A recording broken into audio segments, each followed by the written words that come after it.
मध्ये पवनचक्की बसवण्यासाठी सुझलॉन कंपनीचे लोक भाडोत्रे पोलिसांना त्यांनी लाखभर रुपये भाडं भरून पोलीस या ठिकाणी पोलिसांना ते घेऊन आले आणि त्यांच्याबरोबर काही गुंड होते।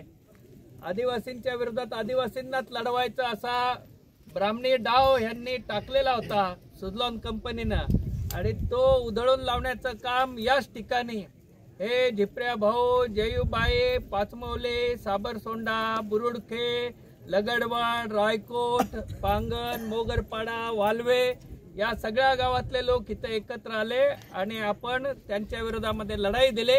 त्या लढाईचा हा संघर्ष दिन म्हणून आपण पाळतो।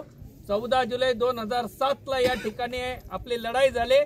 पोलिसांनी या ठिकाणी गोळीबार केला, अश्रुधूर सोडला, लाठीमार केला। आपलं जवळजवळ आपल्या लोकांचं 18 लोकांचं बादलीभर रक्त या ठिकाणी सांडलेलं आहे आणि त्याची आठवण म्हणून हे आज आपण ज्या जमिनी कसतो त्याचा सातबारा आपल्यापैकी काहींना मिळालेला आहे, काहींना मिळण्याची शक्यता आहे, काहींना प्रमाणपत्र मिळालं आहे। हे सुखसुखी झालेलं नाहीये, त्याच्यासाठी रक्त सांडावं लागलेलं आहे। त्याची आठवण म्हणून हा संघर्ष दिन आपण या ठिकाणी करत आहोत। आजचा 17वा संघर्ष दिन आहे। बोलो लाल बहादुर की जय। हम लढेंगे, सत्यशोधक ग्रामीण कटकरी सभेचा, सत्यशोधक शेतकरी सभेचा, सत्यशोधक महिला सभेचा, हम सत्यशोधक कम्युनिस्ट पक्षाचा।